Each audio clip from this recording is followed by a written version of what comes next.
네, 안녕하세요. 김재영 수의사입니다. 오늘 여러분과 이렇게 우리 애가 혈뇨를 봐요. 여러분들이 제일 고민하는 병 중에 하나인 특발성 방광염 총 마스터하는 강의를 하게 돼 정말 영광스럽게 생각합니다. 저는 태릉 고양이 동물병원 원장으로 지금 진행하고 있고요. 28살 민키 아빠 김재영 수의사입니다. 오늘 제가 이야기할 내용들은 여러분들이 자주 접할 수 있는 그런 내용이고요. 고양이에 있어서 제일 많은 질환들이 비뇨기 쪽이나 신부전 쪽에 많이 걸리는데 그중에 신부전에 가기 전 단계인 하부요로 증후군, 특발성 방광염에 대해서 말씀드리도록 하겠습니다. 고양이 3대 질환이 있습니다. 제일 많은 게 신장하고 비뇨기 질환이 한 36.5% 정도 되고요. 그 다음에 나이가 먹어서 유선종양이나 림프종이라든지 이런 암이 한 23.8%, 그 다음에 뭐 구토라든지 설사라든지 하는 소화기 질환이 한 7.1% 정도 되는 것 같습니다. 그중에 우리가 전체적으로 비뇨기를 이제 상부 비뇨기하고 하부 비뇨기를 나누는데, 상부 비뇨기는 신장과 요관을 야기를 하는 거고요. 그다음에 하부 비뇨기라고 야기했을 때는 방광과 요도를 야기를 하게 됩니다. 한번 그림으로 한번 보게 되면, 자 보시면 여기 있는 신장과 그 다음에 이 요관, 이게 이제 상부 비뇨기가 되겠고요. 여기 보시면 이제 방광과 요도가 하부 비뇨기가 되겠습니다. 오늘 저희가 강의를 내용은 이 상부 비뇨기 쪽이 아닌 하부 비뇨기에 대한 이야기를 좀 하려고 하는데요. 저희 병원에 가끔씩 갑자기 얘가 오줌을 못 싸고 화장실을 들랑달랑 해요 라고 오는 경우들이, 보호자들은 어떤 이야기를 하냐면 우리가 변비가 걸렸어요 라고 이야기를 하는 경우들이 많습니다. 그런데 여러분들이 집에서 실질적으로 병원에 오기 전에 한번 이 요도를 한번 이렇게 보시면 이런 식으로 결석이라든지 슬러지가 막혀서 하는 경우들이 대부분인 경우들이 많습니다. 그런데 오늘 이야기하려고 하는 하부요로 질병에 대한 이야기를 하는데, 아마 병원에 가면 여러 이야기를 합니다. FUS, FELU-TD, FIC, 뭐 판도라 신드롬 이야기하는데, 이렇게 여러 이야기를 하는 것은 1925년도에 이 질병을 처음 발견한 이후에 여러 가지 발전을 하고 있었지만, 그 궁극적인 핵심은 뭐냐면, 특별하게 이 병에 대한 정확한 증상이라든지 병명을 개념을 하기가 힘들다라고 하는 게 핵심에 있기 때문에 FUS라든지 FELTD 내지는 FIC 내지는 판도라 신드롬이라고 이야기를 합니다. 그래서 최근에는 고양이 하부요로 질병 FLUTD라고 이야기를 하는 게 공통적으로 하는데요. 그거는 방광과 요도에 영향을 미칠 수 있는 질병의 포괄적인 표현을 우리가 고양이 하부요로 질병 FLUTD라고 이야기합니다.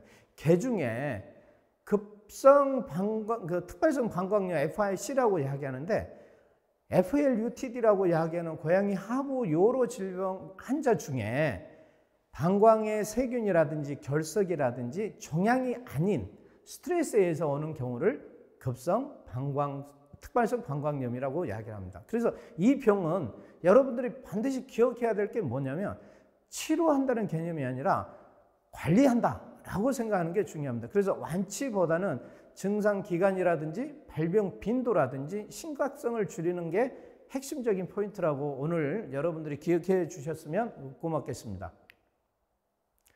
그러면 먼저 딱딱한 이야기 하기 전에 저희 병원에 내원했던 환자들에 대한 증례를 몇 가지 보고, 이런 경우에 어떻게 대처를 해야 될지 하는 이야기를 후반에 이야기를 좀 진행하도록 하겠습니다. 사례 원인데요. 이름은 별이라는 애입니다. 나이는 2살 먹었고요. 체중이 6kg인데 보편적으로 이게 FLUTD라고 이야기하는 하부요로 질병에 걸린 애들이 대부분이 비만인 애들이 주로 많이 있습니다. 그런데 별이라는 애는 여기 보시면 방광이 굉장히 팽대해 있는 상태고요. 봤을 때 속에 슬러지라든지, 슬러지는 사실 보이지는 않지만 결석 유무는 보이지는 않습니다. 이런 애들 같은 경우는 스트레스를 받게 되면, 별이란 친구는 왜 왔었냐면 택배박스 기사님이 왔대요. 그리고 택배박스를 집에 두고 갔는데 그 이후로 오줌을 못 산다고 병원에 내원했던 그런 친구입니다. 그래서 봤더니 특발성 신경 스트레스로 인해서 어느 어떤 질환 중에 하나인 어떤 환자입니다. 이 친구는 햇님이라는 친구인데 이 애도 이제 2살 먹은 애고 체중이 5kg 정도 된 애입니다. 오전에 저희 병원에 내원해서 이렇게 사진을 찍었더니 그렇게 평상시 다른 애들과 똑같은 방광 크기였는데 오후에 다시 온 거예요. 얘가 좀 더 이상하다라고 말씀해서 다시 사진을 찍었더니 방광이 오줌을 보지 못하고 점점 이제 커지는 그런 상태를 보인 거예요. 그래서 얘는 좀 문제가 있다 싶어서 엑스레이 상에 어떤 크게 문제가 되는 어떤 증상들은 보이진 않았거든요. 그래서 경험적으로 그 조영제를 요도를 페니스를 통해서 요도에 해봤더니 이런 결석이 이 요도에 막혀 있는 그런 환자였습니다. 그래서 이런 경우에는 사실 이런 어떤 조형 촬영이라든지 특수한 촬영을 하지 않으면 힘들 수 있는 그런 증상이기 때문에 똑같이 스트레스를 받아서 오줌을 못 산다라고만 생각할 게 아니라 여러 가지 어떤 병원에서 검사를 진행하는 게 좋을 것 같습니다. 세 번째 친구는 쿠키라는 애인데 이 애는 7살 먹었고 4kg 된 그런 친구입니다. 엑스레이 찍었는데도 뭐 크게 문제는 보이지는 않았습니다. 그런데 굉장히 통증을 느끼고 오줌을 잘 못 싸고 화장실을 굉장히 들랑달랑 하면서 힘들어하는 그런 어떤 친구에서 이 친구도 정상적인 어떤 상태가 아니었기 때문에 이에도 이제 조형 촬영을 해본 거죠. 조형 촬영을 했더니 이런 식으로 요도가 파열이 돼서 여기가 오줌이 이쪽으로 옆으로 새는 그런 어떤 환자였습니다. 그리고 또 네 번째 사례의 어떤 환자는 루비라는 친구고요. 12살 먹은 4.5kg 된 친구인데 이거 보시면요. 여기 하얀 거 보이시죠? 이렇게. 네. 이게 방광에 지금 결석도 있지만 신장에 결석도 있고요. 이게 조그만 게 보이잖아요. 요관에도 결석이 있는 거예요. 신장에 있는 결석이 이렇게 요관으로 이렇게 내려오면서 얘는 지금 이렇게 또 보시면 어때요? 줄줄이 사탕처럼 방광에 결석들이 이렇게 요도를 통해서 나오면서 이렇게 보이는 거예요. 이런 게. 그런데 문제는 이 질병이 여기에 오줌을 못 싸고 혈뇨를 보고 끝나는 게 아니라 보시는 것처럼 신장 자체가 이렇게 굉장히 위축, 그러니까 좁아지는 상태가 되는 만성 신부전으로 진행된다는데 큰 문제가 있습니다. 그래서 혈뇨를 보는 어떤 상태가 그냥 단순히 혈뇨를 보는 게 끝나는 게 아니라 신장에 문제를 일으키는 만성 신부전으로 가는 어떤 지름길이기 때문에 반드시 혈뇨를 본다 했을 때는 단순히 어떤 방광이나 요도에 문제가 있다라고 생각하지 마시고 전체적인 비뇨기 전체의 어떤 상태를 보는 게 굉장히 중요합니다. 그래서 여러분들에게 오늘 제가 말씀드릴 핵심은 뭐냐면 환자에 집중해라.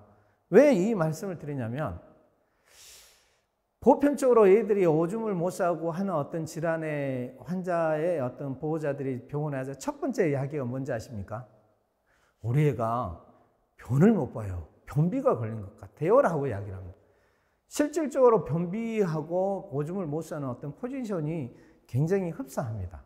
흡사하기 때문에 대부분의 오줌을 못 산다고 생각하기보다는 변을 못 산다고 생각하는데 이거는 가장 간단하게 엑스레이 찍어보면 정확히 알 수 있습니다. 자, 보신 것처럼 변비가 걸리면 이렇게 변이, 그리고 방광이 이렇게 굉장히 적어진 반면에 변이 이렇게 굉장히 많죠. 그리고 이게 항문은 이만큼 적으니까 얘가 얼마나 힘들었겠어요. 그래서 대부분 변비가 걸린 애들은 보호자가 어떤 이야기를 하냐면 설사를 해요 라고 이야기해요. 이유는 아시죠? 이게 큰 변은 나오지 않고 옆에 있는 변의 어떤 그 찌꺼기들이 약간 힘을 주는데 나오기 때문에 약간 설사를 한다라고 생각하는데 그때는 변비라고 생각하시는 게 좋을 것 같고요. 그래서 설사를 하더라도 반드시 여러분들이 해야 될 게 뭐냐? 엑스레이를 꼭 찍어 보시는 게 좋을 것 같습니다. 자, 그 다음에 이 보시면 어때요? 방광이 만약에 있으면 변이 없고 방광이 이렇게 커지는 경우가 오늘 우리들이 오늘 강의를 하는 내용 중에 특발성 하부 요로 증후군에 대한 이야기의 핵심인 방광이 커져 있는 상태를 이야기를 합니다. 그래서 정상적인 변은 아주 포지션이 편해요.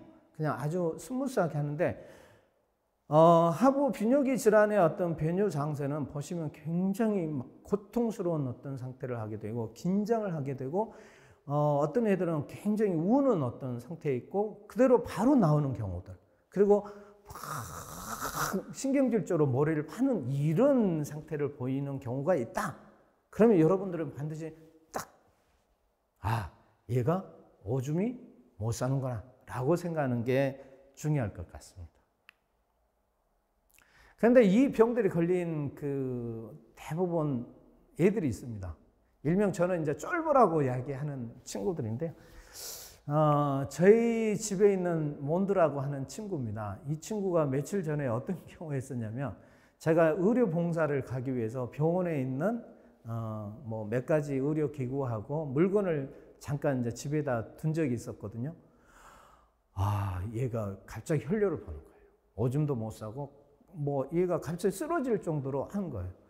그 정도로 이렇게 어떤 새로운 환경에 내가 살고 있는 공간에 물건이라든지 사람이라든지 이런 게 들어오게 되면 쫄보인 애들은 어떤 게 하게 되면 만성 스트레스를 받게 됩니다.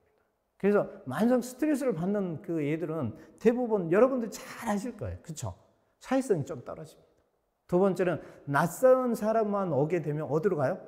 얼굴만 뚝 숨기고 항문은 이렇게 보이는 자기가 숨었다고 생각하는 것처럼 어디 구석에 가서 숨어 있는 경우들이 많고요. 다른 애들에 비해서 굉장히 쉽게 긴장하고 겁을 많이 먹는 그런 친구들이 많고요. 대부분 이렇게 병원에 올 때 정말 많이 우는 애들이 있죠.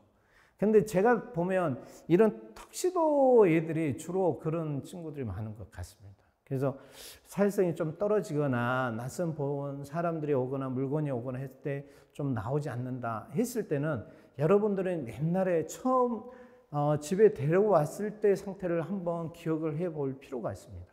이거는 오늘 내용하고는 좀 틀리지만 얘들이 환경 풍부화와 사회성을 좀 길러주는 부분이 이 애들이 이런 하부 요로 질병이 오지 않게끔 도와주는 아주 좋은 어떤 팁이기 때문에 다음 기회가 있으면 마지막에 잠깐 그 이야기를 좀 해드리도록 하겠습니다. 그리고 이 FLUTD라고 이야기하는 유별 요인의 어떤 아주 몇 가지 팁이 있는데, 아까 좀 전에 여러 가지 사례를 보셨듯이 어떤 애들이에요? 비만. 보통 1년에서 한 7년 정도 된 이렇게 나이대, 그리고 중성화된 남자애들이 주로 많이 생기게 되고요. 중요한 게 화장실의 문제가 핵심적으로 있습니다. 이 부분도 좀 후반에 제가 강조를 해서 여러분들에게 말씀을 드리겠고요. 야생에서 생활했던 애들이 실내에 들어옴으로써 어떤 운동량이라든지 환경 풍부가 되지 않는 환경 속에서 생활했을 때 실내 환경에서 생활하는 애들이 좀 많이 걸리게 되고요. 좀 생활적인 요소라든지 운동을 못하는 비만인 애들, 음수량이 부족한 애들, 부족한 사냥놀이를 하는 애들, 이런 연령이라든지 환경적인 부분이라든지 생활적인 요인에서 이렇게 유발되는 위험 요소들이 있기 때문에 이걸 좀 잘 여러분들이 보셨다가 그 애들에게 우리 애들이 혈뇨를 보지 않게 오줌을 잘 볼 수 있는 그런 환경을 만들어 주시는 게 중요할 것 같습니다. 국내에서요, 이 어떤 애들이 주로 많이 하는지 유발 위험군에 대해서 몇 가지, 한 5가지에 대해서 조사를 해봤는데, 성별, 모래, 마리수, 주거 형태라든지 수직 운동을 할 수 있는 공간에 대한 조사를 해봤더니 보신 것처럼 암컷보다는 좀 중성화된 수컷이 주로 많이 걸리게 되고요. 응구용 모래보다는 비응구용, 그래서 비응구용이 있는 모래를 쓰는 애들이 주로 많이 걸리게 되고요. 한 명의 어떤 고양이가 생활을 하고 있는 애들보다는 다묘 가정이 있는 애들이 주로 많이 생기게 되고, 단독주택보다는 아파트에서 생활하는 애들, 좀 전에 말씀드렸던 수직 운동을 하고는 수직 공간이 많이 있는 그런 애들보다는 수직 공간이 없는 애들이 주로 많이 퍼센트적으로 많이 하는데요. 저는 제가 보호자들이 왔을 때, 오줌을 못 싸요라고 했을 때 제가 딱 첫 마디가 하나가 있습니다. 뭔지 아십니까? 두부모래 쓰시죠? 두부모래 만드신 제품 회사 분들은 좀 싫어할 수 있겠지만, 고양이들은 가볍고 부드럽고 향기가 없는 모래를 좋아하는데, 거친 소심하고 만성적인 스트레스를 받을 수 있는 애들은 모래 향기라든지 모래의 어떤 재질이라든지 이게 굉장히 중요하거든요. 그래서 응고용 모래를 써야 되지, 비응고용 모래, 펠렛이라든지 이런 것들을 쓰시면 절대 안 됩니다. 그 이유 중에 하나가, 길에 살고 있는 길고양이들이 자갈밭에 대소변을 볼까요? 저는 그렇지 않다고 생각합니다. 고온 하단이나 고온 모래에 그걸 대소변을 보고 충분히 자기가 파서 묻는 경우들이 많기 때문에 응고용 모래를 쓰시는 것 또한 굉장히 이 병을 예방할 수 있는 팁이라, 그렇게 말씀드릴 수 있을 것 같습니다. 요즘 좀 전에 봤죠. FUS, FLUTD, FIC, 그 다음에 이제 판도라 신드롬이라고 이야기하는, 최근에 나온 이 특발성 하부 요론을 보는 어떤 병명을 이렇게 이야기하는데, 이 자체가 그냥 우리가 생각하고 있는 스트레스를 받아서 혈뇨를 보고 오줌을 못 싸고 하는 방광염뿐만 아니라, 이게 구토와 설사, 그 다음에 너무 과도 구루밍을 해서 오는 피부병, 그 다음에 행동적인 문제라든지 심혈관 간의 문제라든지 신경적인, 그 다음에 호르몬 질환의 문제를 일으키는 전체적인 어떤 문제를 일으키고 있는 질환을 우리가 판도라 신드롬이라 이야기합니다. 우리가 FLUT를 좀 두 가지를 나눠서 보겠는데요. 여러분들이 보면은 얘가 화장실 가가지고 굉장히 불편하고 들랑달 하면서도 큰 문제가 없이 나타나는 어떤 경우를 우리가 비폐쇄성 이렇게 FLUT라고 이야기하게 되고요. 정말 방광이 꽉 차고 요도가 슬러지나 결석에서 막히는 경우를 우리가 폐쇄성이라고 이야기합니다. 그런데 여러분들이 생각해야 될 게 하나가 있는데요. 여기 그 비폐쇄성 같은 경우에는 특발성 방광염이라고 이야기하는 65%의 증상을 보이는데, 이 애들은 보편적으로 5일에서 7일 정도 되면 자발적으로 정상화됩니다. 그래서 여러분들이 잘 인지하지 못했던 사이에 얘는 정상적으로 이런 병의 질병에 어떤 노출이 됐다가 다시 치료가 되기도 하고요. 그냥 직장 생활 하니까 잘 모르는 거죠. 근데 이게 이제 심해져서 요도가 막히고 어떤 요도의 어떤 문제로 인해서 방광이 확대가 되는 상태가 폐쇄성이 됐을 때 이제 오는 경우들이 많기 때문에, 여러분들의 비폐쇄성과 폐쇄성에 대한 이걸 잘 인지를 하시는 게 좋을 것 같습니다. 그리고 보편적으로 이제 방광에 결석이 생기는데요. 칼슘 옥살라이트하고 스트로바이트가 있는데 거의 비등비등합니다. 옛날에는 스트로바이트 같은 경우는 pH를 산성화를 만들어서 얘들이 높게 할 수 있는 어떤 그런 결석인 반면에, 칼슘 옥살레이트는 이거는 수술적인 어떤 방법으로 제거해야 하기 때문에 요 검사를 통해서 이걸 하게 되면 충분히 인지할 수 있을 것 같습니다. 그래서 우리가 오늘 이야기하는 FLUTD의 어떤 증상을 봤을 때, 여러분들은 일단은 변효골라, 그러니까 오줌을 못 싸고 굉장히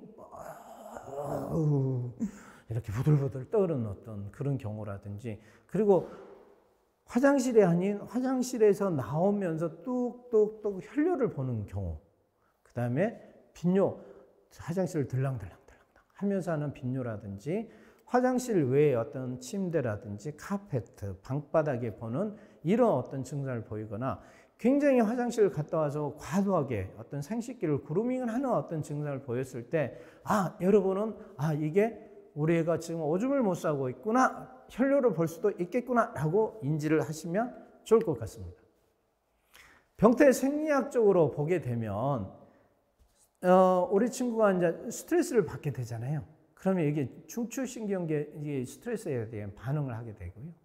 교감신경계에서 이게 활성화가 증가되고, 이게 방광에 신경성 염증 물질이 사이토카인이라는 물질이 방출되고, 그 다음에 통증과 스트레스는 증가되고, 이게 다시 이렇게 다시 순환되는, 순환되는 이런 증상을 보이기 때문에 좀 전에 이야기했던 판도라 신드롬이라고 이야기를 합니다. 그래서 이게 중추신경에 문제가 있는 그 이유로 인해서 전체적으로 소화기라든지 심혈관계라든지 호르몬이라든지 행동적인 문제, 그리고 비뇨기 방광염이 오는 이유가 되는 것입니다.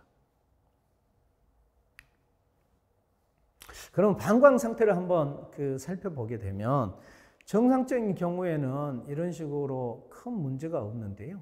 염증 상태가 진행이 되고 GA 지층에 파괴가 인해서 이런 식으로 혈뇨를 보게 되는 이유가 되는 겁니다. 정상적인 경우는 이렇게 크게 방광벽에 GA 지층이 충분하게 방어 시스템이 되기 때문에 큰 문제를 보이지는 않지만 염증 상태가 되게 되면 이렇게 하고, 사람 같은 경우는 간질성 방광염, 어머님들이 화병이 걸리면 많이 오는 병하고 비슷하다고 이야기를 합니다.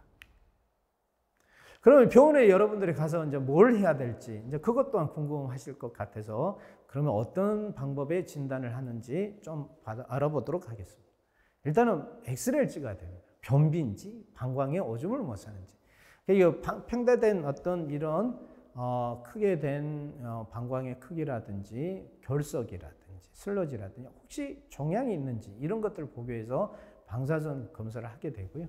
혈액 검사를 통해서 이게 올 수 있는 2차적인 어떤 급성 신부전이 오지 않을까, 이런 어떤 전해질의 어떤 불균이 오지 않을까라는 검사를 하는 혈액 검사를 진행하게 됩니다.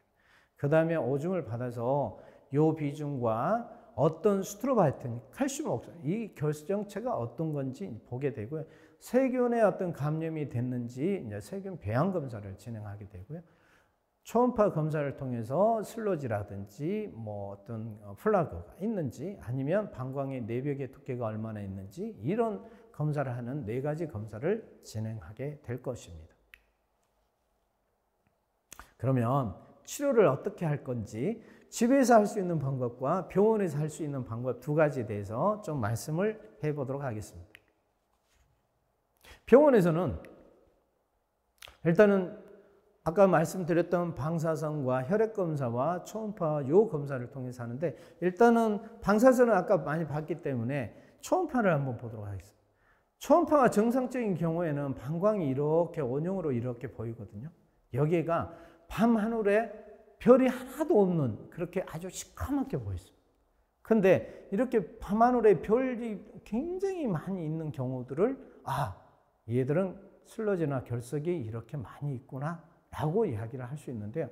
이런 경우에 우리가 카테터 시술을 통해서 했을 때 여기 보신 것처럼 카테터가 막히는 그 경우가 있기 때문에 굉장히 시술도 어렵고 수술 후에도 후유증이 좀 올 수 있는 그런 케이스인 것 같습니다. 이거는 세척을 잘해서 2차적인 어떤 다음에 예방할 수 있는, 치료가 잘 될 수 있는 방법으로 관리가 잘 해야 될 것 같습니다.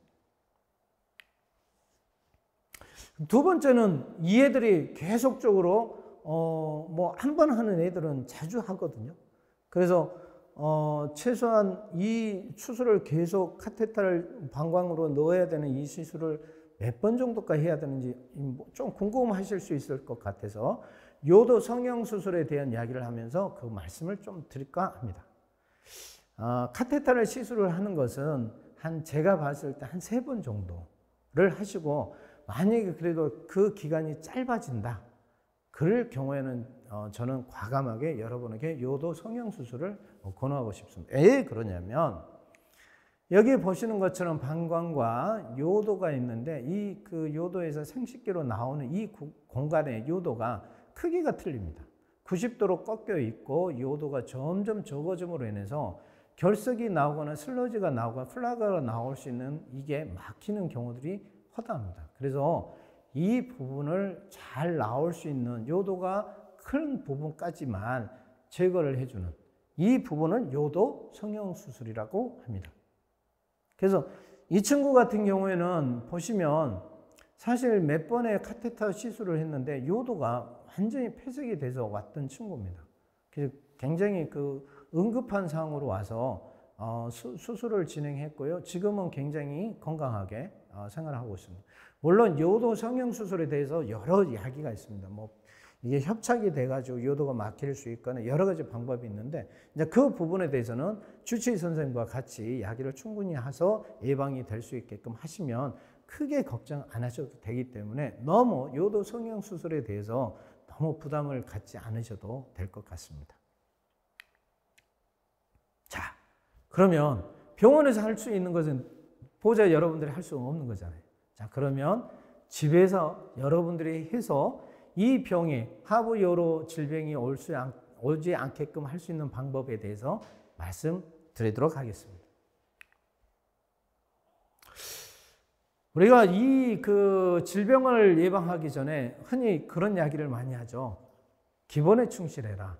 원리에 대해서 정확히 인지를 하고 있으면 조금 더 도움이 될 것 같아서 고양이가 어떤 생각을 하고 있고 고양이는 어떤 진행을 하고 우리 인간과 같이 집안에서 이렇게 생활하는지에 대한 이야기를 좀 나눠보도록 하겠습니다. 고양이들은 아마 제가 생각했을 때 3번에 걸친 굉장히 모험을 했다라고 생각합니다. 첫 번째 모험은 사막에서 생활을 하면서 잘 생활을 했어요. 그런데 생활하면서 느낀 게 사냥채가 없는 거예요. 근데 이렇게 멀리 보니까 인간들이 추수를 난 이후에 곡식 창고에 곡식들을 했는데 거기에 너무 설치류들이 많은 거예요. 사냥물질은 너무 많은 거예요. 그런데 이 친구는 사냥감이 있기 때문에 쉽게 접근할 수도 있었겠지만 한편으로는 인간에 대해 공포와 두려움 그리고 큰 고양이라고 생각했을 때 자기를 공격하지 않을까라는 두려움이 아마 있지 않았을까라고 생각합니다. 그러함에도 불구하고 사람이 있는 그리고 사냥감이 많이 있는 인간의 어떤 주변으로 왔다는 게 고양이는 첫 번째 굉장히 어떤 선택을 하는 첫 번째였지 않았을까라고 생각합니다. 두 번째 선택은 사냥감이 많은 설치로 하고 잘 농촌에 생활했는데 이게 점차적으로 도시화가 된 거예요. 도시화는 또 틀린 어떤 고양이에 대해서 한 번에 어떤 선택에 위협을 줄 수 있는 문제가 되지 않았을까라고 생각합니다. 왜냐하면 여러 가지 환경들이 틀려지기 때문에 그렇습니다. 그게 농촌에서 이제 도시로 이동하는 어떤 공간. 그리고 세 번째는 도시 거리에서 잘 생활하고 있던 애들이 쉽게 하면 고양이 입장에 봤을 때는 납치됐겠죠. 그래서 집 안으로 들어오는 길에서 집 안으로 이동하는 이 세 번째 어떤 선택이 굉장히 문제가 됐지 않았을까? 선택에 어떤 고민을 많이 했지 않았을까? 고양이 입장에서는 그렇게 생각이 됩니다. 그런데 자 보시는 것처럼 사막이나 농촌이나 도시나 길이나 이런 것들은 충분하게 자기가 이동하거나 충분한 거리들이 좀 확장성이 있었습니다. 그런데 어때요? 집 안은 굉장히 적어져요. 굉장히 조그만 공간에서 생활한다는 자체가 고양이는 스트레스 받습니다. 그런데요, 그게 고양이는 또 어떤 생각을 하냐면요. 강아지나 사람이나 수평 운동을 하잖아요. 고양이는 뭘 해요? 점프를 하는 수직 운동을 하는 거예요.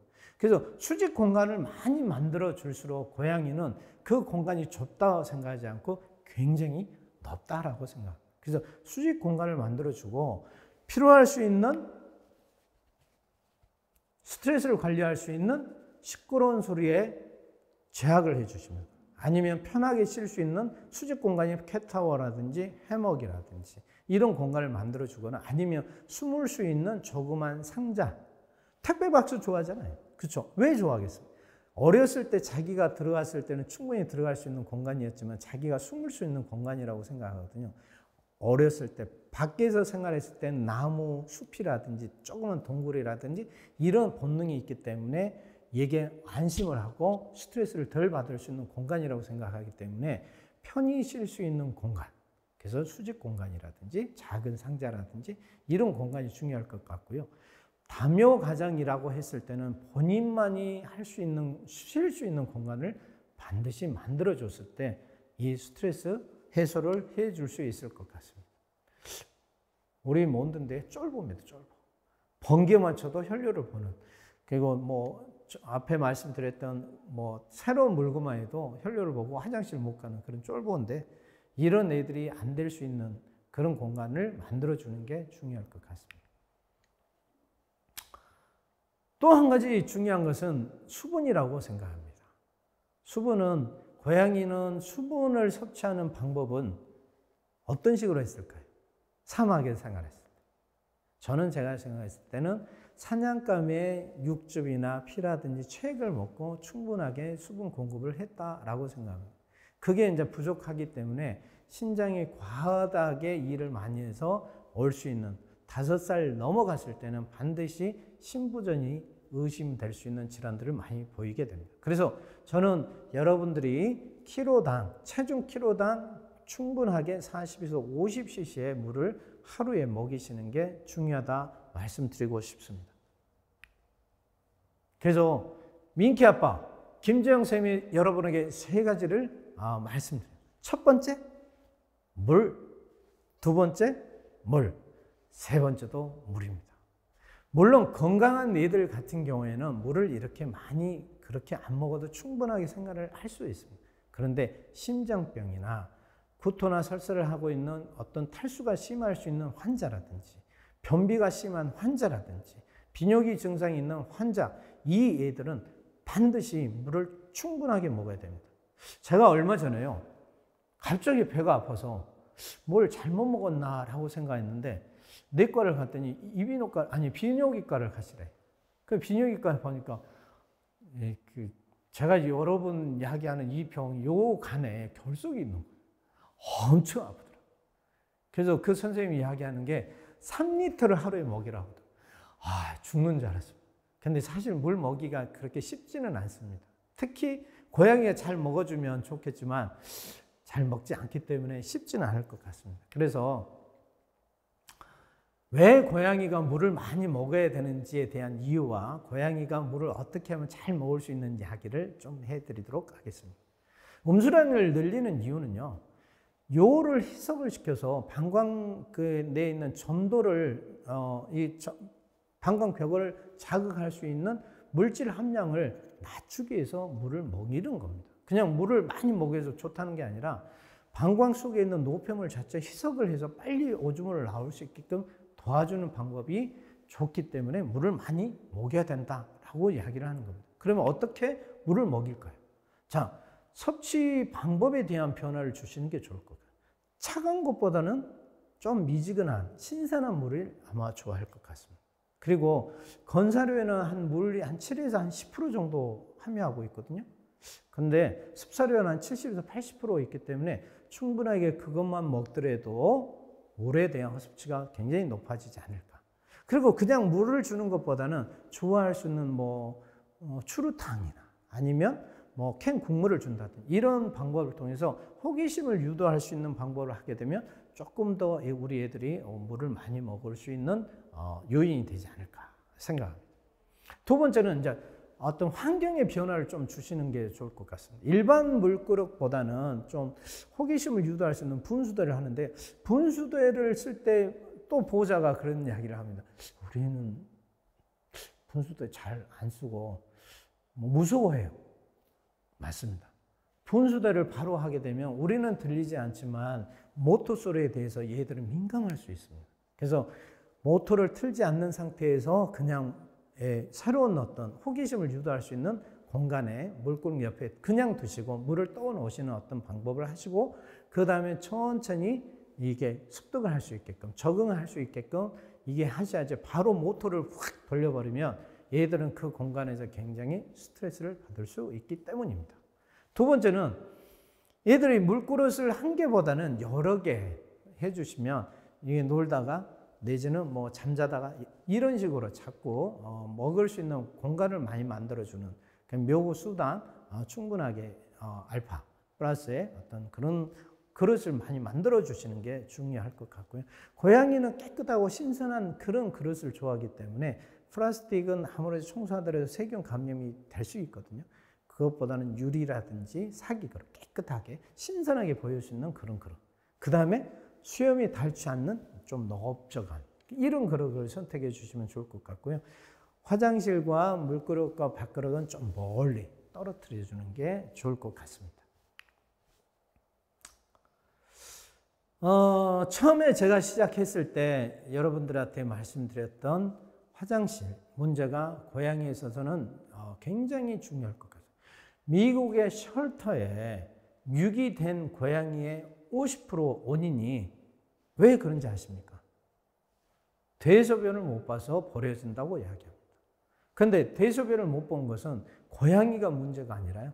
사실 보호자의 문제가 100%입니다.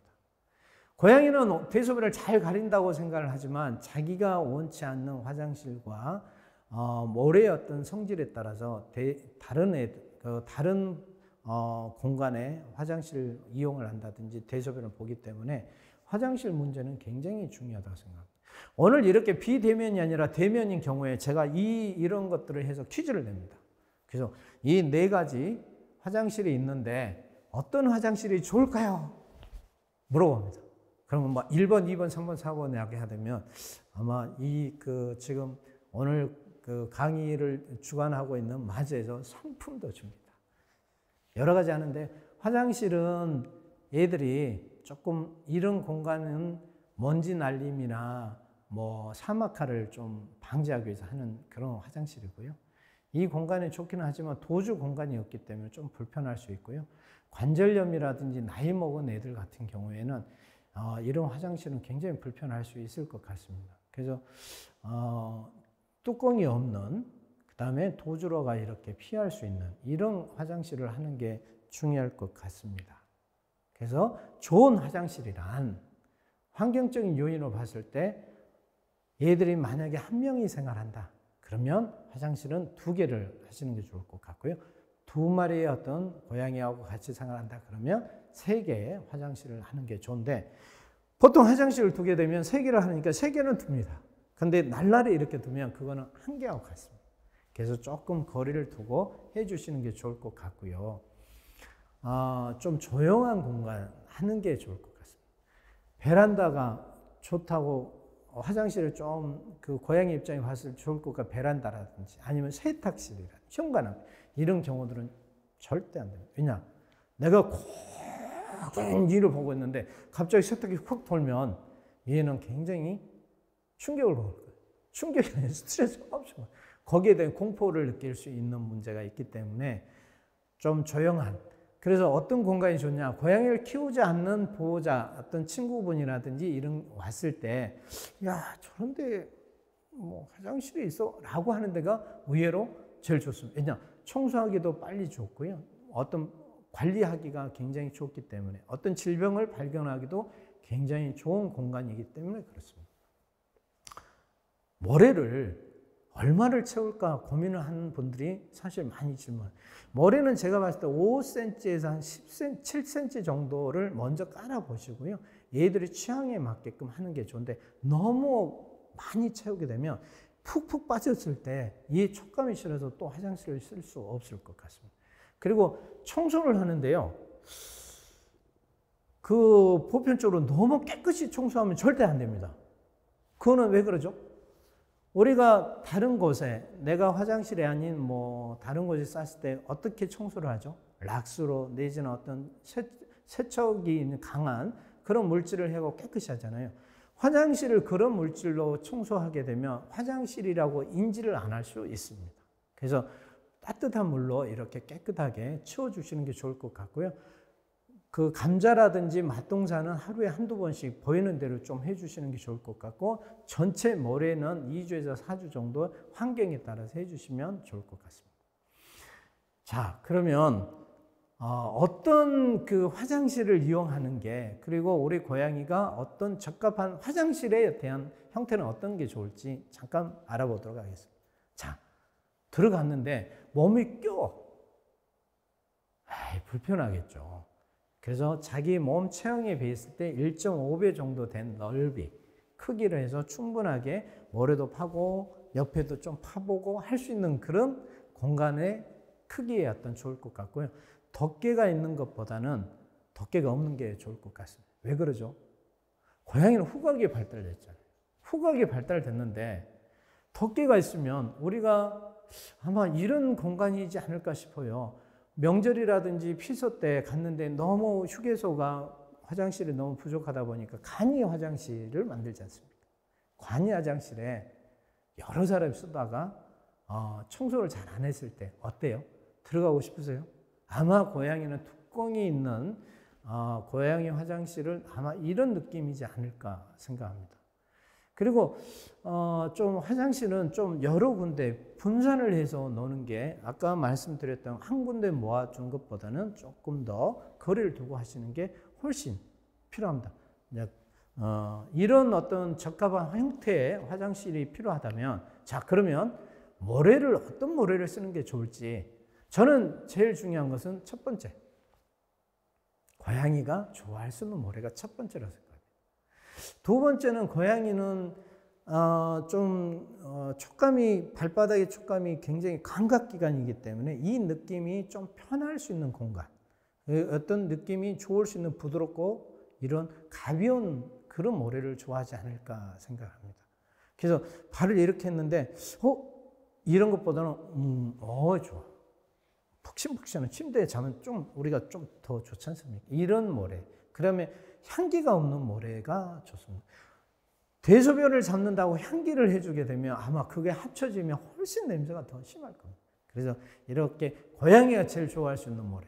그래서 어렸을 때 제일 처음에 썼던 모래가 어찌 보면 제일 좋지 않을까라고 생각합니다. 그래서 향기가 없고 가볍고 부드러운 그런 밟았을 때 촉감이 좀 아주 좀 상쾌한 이런 모래가 좋을 것 같습니다.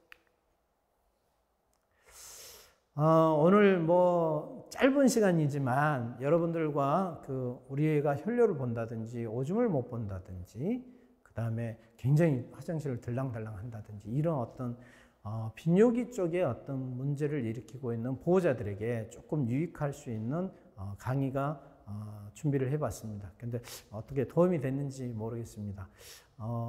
오늘 이 방송을 보시고 질문을 주시면 이 부분에 대해서 제가 또 성심성의껏 말씀드리도록 하겠습니다. 오늘 시청해 주시고 참석해 주셔서 정말 고맙습니다. 오늘 그리고 이 자리를 마련해 주신 마즈 관계자 여러분들께도 깊은 감사드립니다. 오늘 고맙습니다. 감사합니다.